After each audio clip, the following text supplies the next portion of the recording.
Welcome back to the morning show here on Arise News. So, joining us now to discuss news headlines over the course of the week that made us cringe, exclaim, and are, poised to shape policies is Associate Professor at BIODUN University and Public Affairs Analyst, Dr. Abiodun Adeniyi. You're welcome to the show, Dr. Abiodun.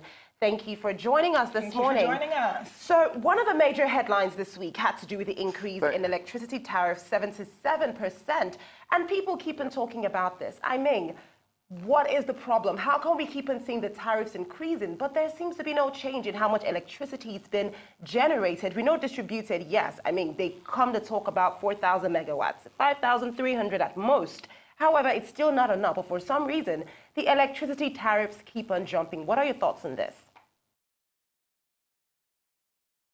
Yeah, thanks, Kachi and Ketura, for having me on this morning, and good morning, viewers.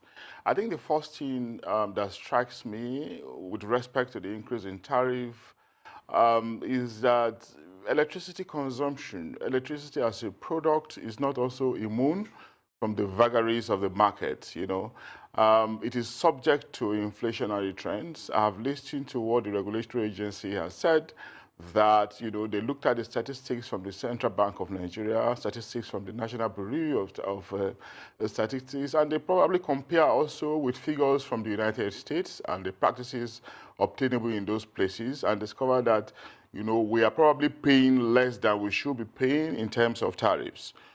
So if, for instance, distributors are going to be conscientious about the application of the tariff that they're going to generate eventually, conscientious and productive, and ensure that we have uninterrupted power supply. For me, I don't think I mind, but my fear, my concern is that tariffs might just be for the sake of tariff in itself. Tariff should not just be an end in itself, but it should be a means to an end.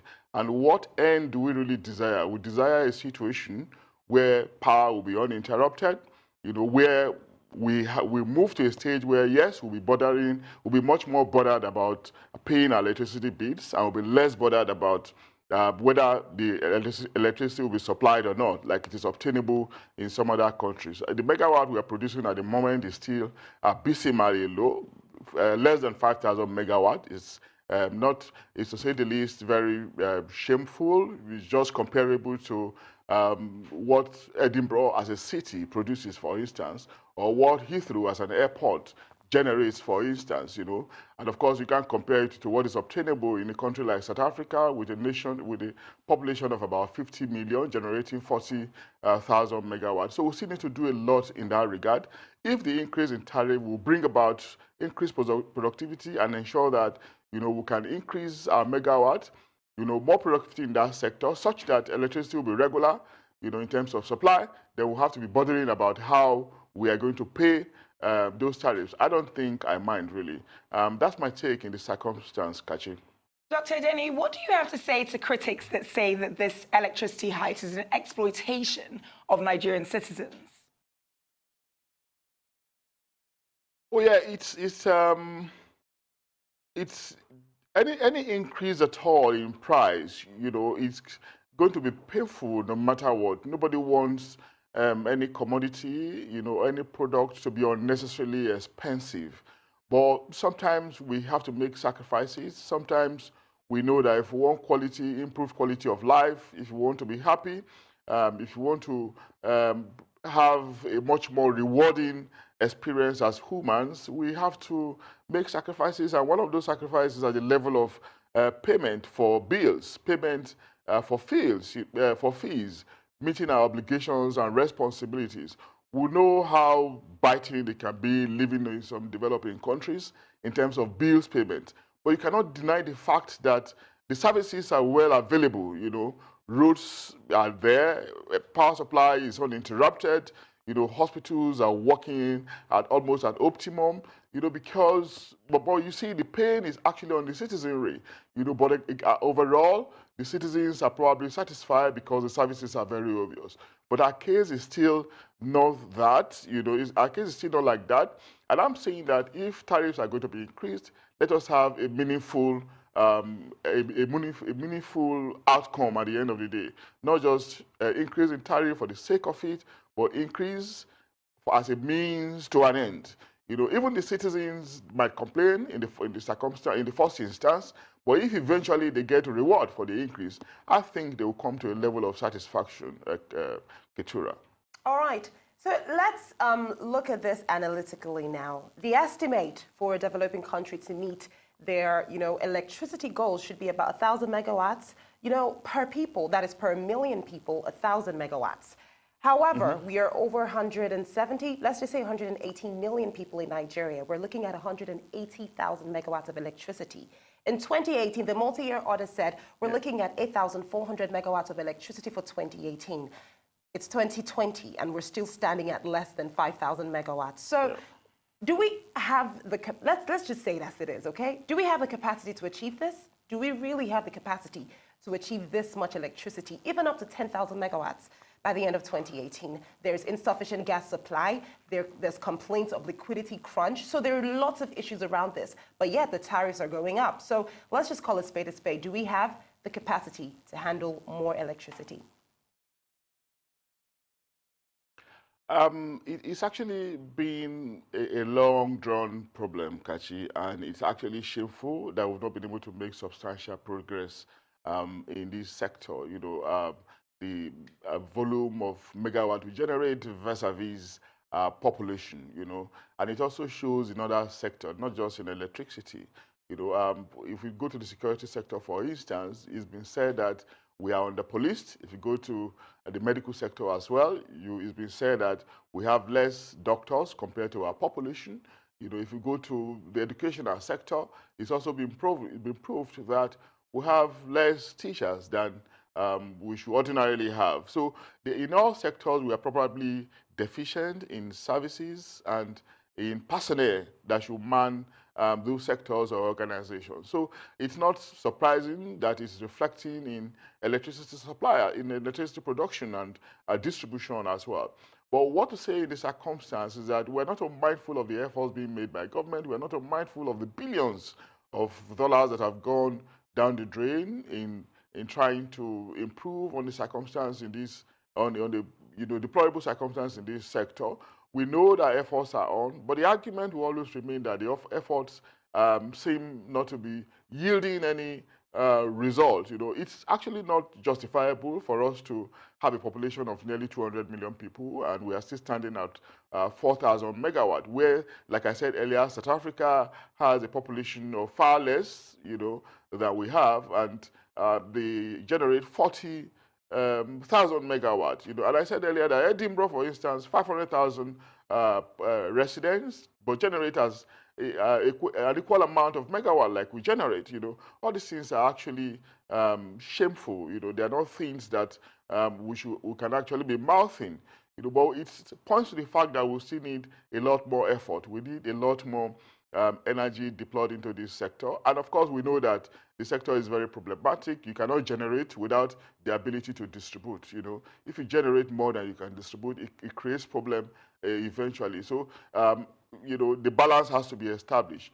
We know some of these intricacies, but again, if the human element is up and doing, of course, we can get to the desired destination, Kachi. Interesting. All right, Dr. Adeniyi, let's move on to the news of the reports this week from INEC and election safety. What are your thoughts surrounding that? Yeah. I think what the INEC chairman said is that, they would not allow violence to mar future elections. We saw what happened in Kogi and Bayelsa, particularly in Kogi, where there are arguments and counter-arguments, where the issues were conflicting, and where observers actually called for the cancellation of the election midway, but INEC invoked the law that prevents it from so doing, because INEC said the result cannot be cancelled, election has to be concluded. It's only after the conclusion of the election that, parties in the contest can resort to the tribunal. That it's only the tribunal, or rather the courts, that have the powers, to cancel elections. So what the INEC chairman is telling us in the new experience is that going forward, they will attempt cancellation, even if their powers, does not involve even if they are not empowered to do cancellation. And what this means is that, they would not encourage illegality. Perhaps the statement is meant to discourage people who are prone to violence in the supplement in forthcoming elections, court-ordered elections, as it were. Perhaps it's also supposed to be a learning curve for them. They've learned from previous elections, and with these coming elections, they want to improve on it. It could be one of so many things, but I think it's also another step towards ensuring that that our electoral process improve as we proceed in our democratic experiment, because it's not enough for us to be holding elections now and again and not making any improvement. If INEC chairman or if INEC as an umpire is serious about this resolve, I think it's a welcome development. And of course, in the future, there might be some constitutional amendment or amendment of the electoral law, which is also before the National Assembly. And it can give them the power to probably cancel elections even midway, if they see that violence is marring the process. Ketura. All right, now, so real quick, I want you to just analyze this. Yeah, looking at the past elections, specifically the 2015 election, we know that it was marred with a lot of election violence. Yeah. Lots of lives were lost. So I'd like you to ponder on this. With this decision, first of all, should it have been made earlier? And what could have possibly been different? Do you think it would have had a different turnout, a different Nigeria, a different set of leaders, perhaps, if this decision was made earlier? So while I want you to ponder on this, sorry, just a second. While I want you to ponder on this, Dr. Abiodun, we're going to be heading out to a short break now. And when we get back, I would really like to get your thoughts on this, because the consensus has said that this decision should have been made earlier, that this is a little too late. But then again, never too late is actually too late. So let's take a break. We'll be right back after this.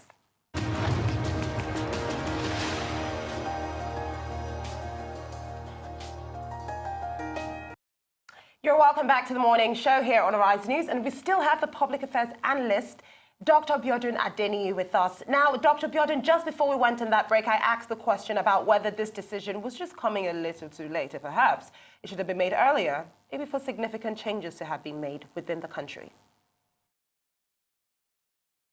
Well, I think I heard you said that, it's never too late to improve on processes and procedures. And in life, you cannot continue in errors. At any point in time, once you are still alive, once, an organization is still thriving, and you discover that there's an error somewhere, it is still okay to right any wrong that you have noticed.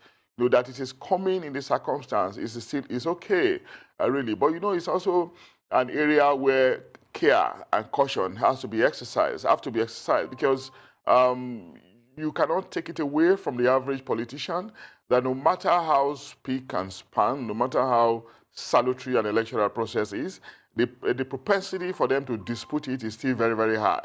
So if they dispute an ordinarily regular election, and it continues in perpetuity, and INEC continues to listen to them, at the end of the day, we are not going to have any outcome. We're not going to have any result. We're not going to conclude any electioneering process. I think that's why framers of the electoral law, that's what I think they thought in the first instance by saying that, INEC cannot cancel election. It's only the court that can do so. But now, if we're rethinking this arrangement, if we're rethinking this guideline or this rule or regulation, as it were, we have to also rethink it with care, because there's no election, that the average politician will not dispute. So we need to also consider the fact that there's a determination on their part, right or wrong determination, to just ensure that victory is what comes out for them at the end of the day. And this is not what the process should actually be.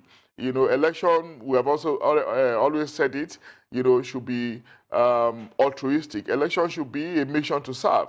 It should be for a mission to serve, not for any self-aggrandizing thing at the end of the day. But what we always see is people working towards selfish ends, and in working towards selfish end, they throw everything into the ring to ensure that even if it is illegitimate, to ensure that victory comes at the end of the day. But that's not what it should be, really. So Care and caution will have to be exercised in rethinking this regulation, even though we know that INEC is probably yielding to some level of frustration. It's actually reacting to its own frustration and to complaints, to arguments, by other stakeholders, like the civil society organization, non-governmental agencies and international observers. They have validly made this observation. It's okay that INEC is listening to them, but in listening to them as well, it's not going to end there. The law will have to be reviewed. Perhaps the constitution or the electoral guideline will have to be reviewed, so that we can tidy it up as cleanly as possible without jeopardizing the entire process, the entire electoral process. Kachi. Well, Dr. Adeniyi, speaking of listening to INEC, we actually have a statement by Mohammed Yakubu, the INEC chairman. Let's take a listen. We'll continue to commit to our processes and procedures, and the security agencies have also assured us that they will continue to secure the environment for us to conduct credible elections. Our processes and procedures remain the same, only that the environment has to be secure for us to conduct the kind of election that Nigerians hope for. Remember that education is a multi-stakeholder activity. The Inspector General of Police is responsible for internal security, has given these assurances. We will, using the court order, rerun elections and also some by-elections as a result purely of the act of God, the death of some members of the National and State Assemblies, as well as the forthcoming Edo and Ondo governorship elections, really set the pace for the kind of election that Nigerians desire. The government wants to have election process that is going to be equal to none in terms of example that can be given to the world, so that a free, fair and credible election takes place. And for that reason, there must be secured environment. And in securing the environment, the security strategy that we in place in previous elections have to be reviewed and have to be enhanced so as to have an election that violence will not be tolerated, value snatching will not be tolerated. Those that usually participate in such actions, like the politicians, the security agencies, and INEC officials, and any other group that partake in that, this time around, they will not be allowed to do that.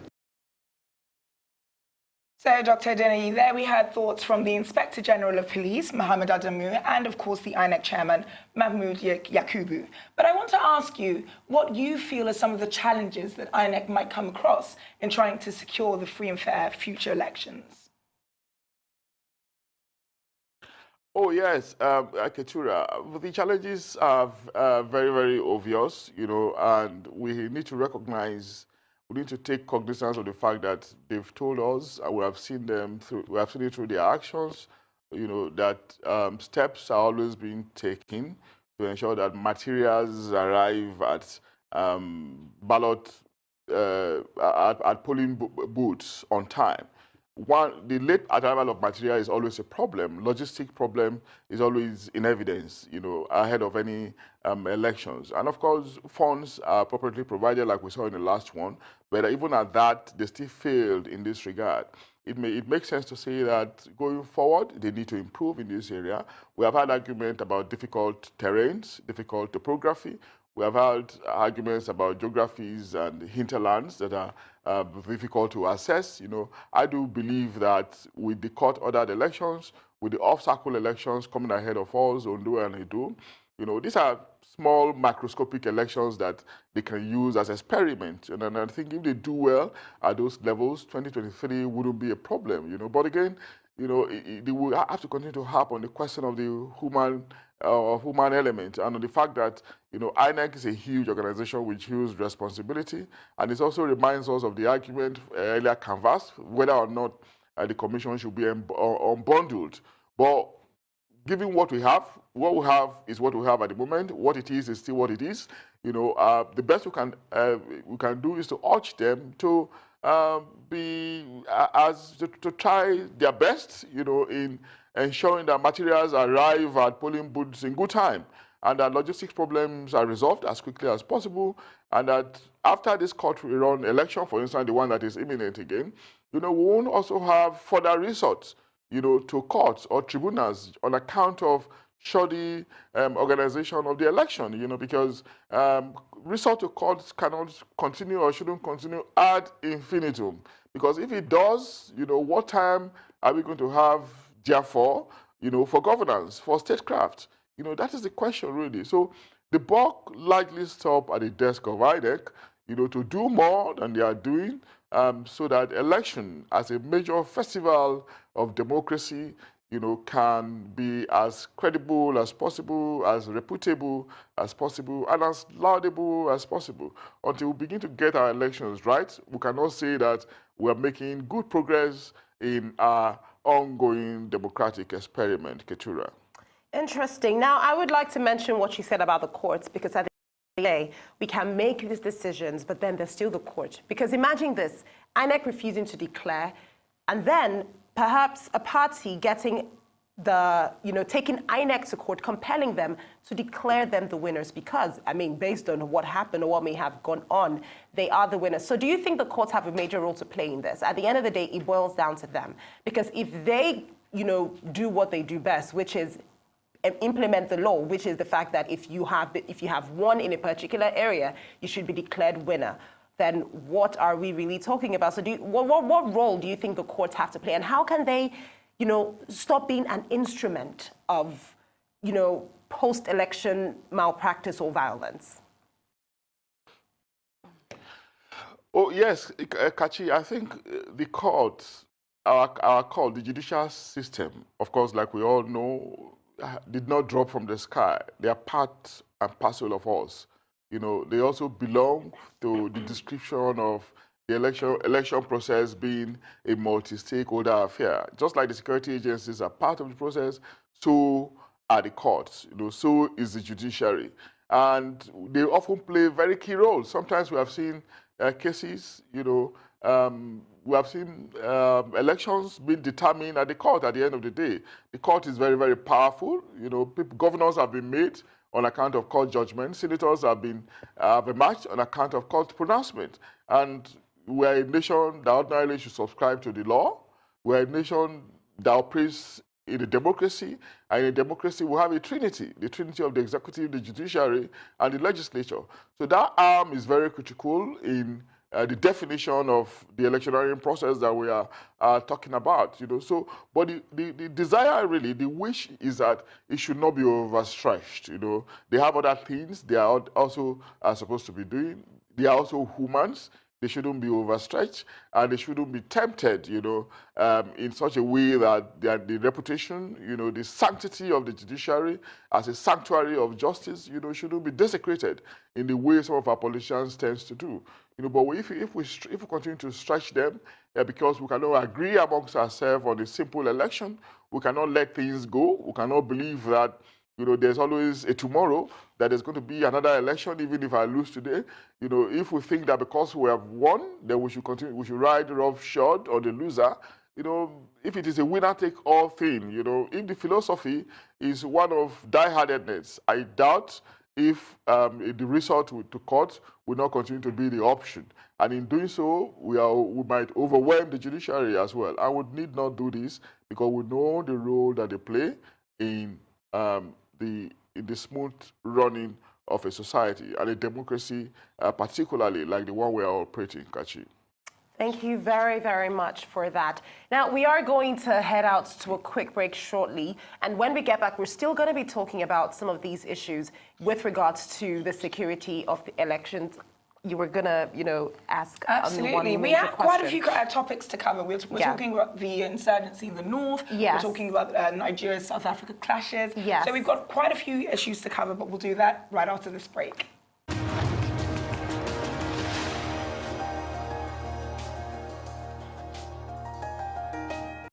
Welcome back to the morning show with me, Katura King. And Kachi Ofia. Now, we are still joined by Dr. Abiodun Adeniyi, a public affairs analyst, and we're moving on to the insurgency in the north. Now, the Boko Haram stormed a location occupied by Chadian troops. Yes. And 12 gunmen, or rather gunmen, killed 12 people in Plateau State. Yes. And these states are quite near each other, geographically speaking. What is taking place in the north? Well, Ketura, if I had you right, anytime we talk about the crisis in the Northeast, you know, it just it makes you sad, you know.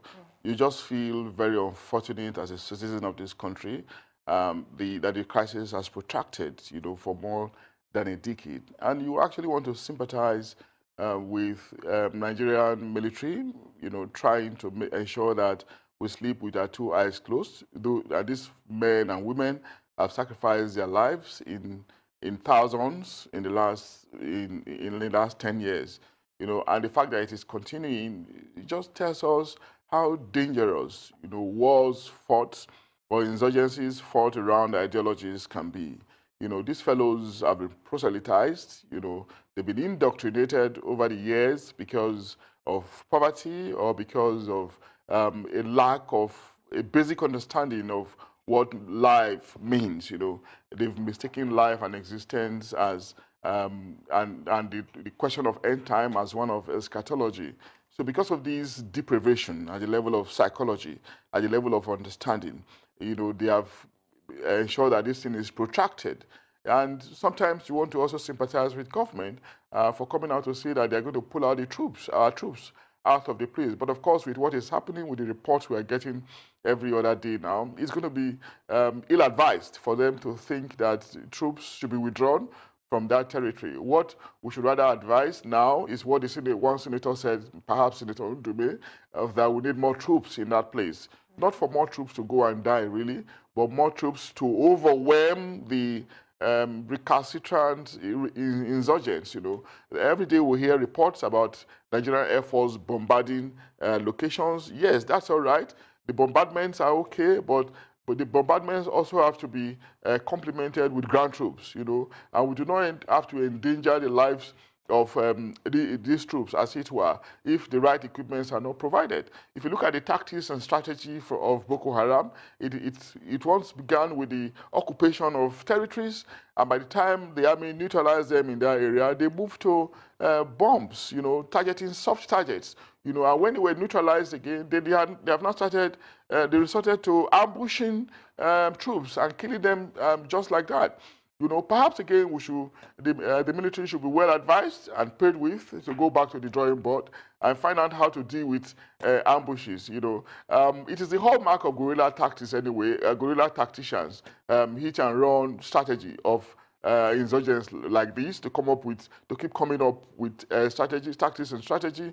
But we need to urge our military to up their ante. They've done very well. They've done fantastically well in the last couple of years, but they probably need to be encouraged to probably be a step ahead of these insurgents who are very dynamic in their strategy. You know, because ambush is what they often resort to in the last couple of months, and through that, they've taken away, you know, valued souls. You know, they've taken away quality men and women, and this is not what we want to continue to see. What we want to continue to see. Overall, we need peace in the Northeast, because without peace, of course, there will always be capital flight, and there cannot be development.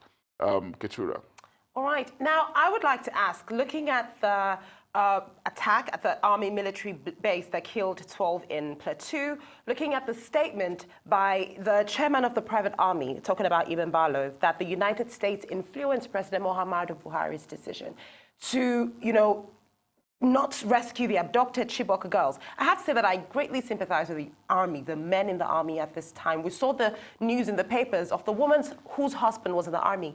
He died, and she didn't find out about it until about a year after. So it makes me really, really sad, because the conversation circulating right now is combating Boko Haram seems to be very political. And these soldiers, they're the ones that are just dying and suffering for a situation that is actually beyond the military because it has become very political. What are your thoughts on this? In a time of crisis like this, there will always be conjectures. There will always be arguments and counter-arguments, and if you like, schools of thought. But the one that I really subscribe to is to say that Boko Haram is a byproduct of long years of socioeconomic deprivation and deprivation. Because if somebody is satisfied, if somebody feels a sense of satisfaction, if somebody has a good level of understanding through education, if somebody has a productive employment, and the person feels a sense of nationalism, a sense of patriotism, out of the care and concern that the system and society has for him or her, is less likely to resort to arm bearing and to maim and to kill the other person. Is less likely to think that he has to go to the bush, to live in the bush like an animal, to make himself happy. So most of these things, and the person is also less likely to be indoctrinated because it is the absence of education, funded on a broad world view of life that encourages indoctrination. Because you are less exposed to multiple perspectives. Once you are opportune, you are open to just one line of belief, you are likely to be unilinear about your thought system. That's what I think essentially the matter is really. And of course, it can be dealt with from two angles, from the soft angle and from the hard angle. From the soft angle, for us to be concerned about education, about re-enlightenment, about creating a new sense of awareness, is so that we can shift these fellows away from the narrative they've been exposed to. It will take time, maybe a long time, on the longer run, but in the short run is what we are doing really, confronting them in the physical, so that we will let them know outrightly, markedly, in a straightforward way that what you're doing is wrong, and perhaps because you want to take someone else's life, you also do not deserve to live.